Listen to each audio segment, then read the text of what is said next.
समाजकार्यात नेहमीच अग्रेसर असलेले आपल्या भागातील नागरिकांना शासकीय योजनांचा लाभ मिळवून देण्याचे उद्दिष्ट समोर ठेवून श्री केतन बेलुसे यांनी 2 दिवसीय प्रधानमंत्री आयुष्यमान भारत योजना मोफत कार्ड वाटप शिबिर आयोजित करण्यात आले होते।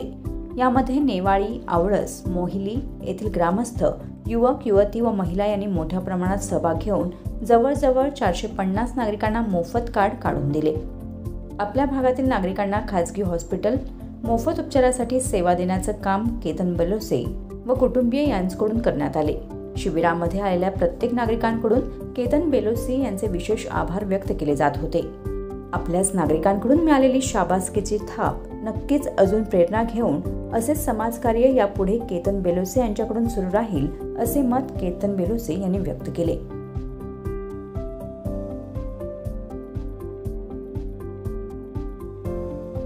कर्जत लाईव्हसाठी गणेश पवार, कर्जत।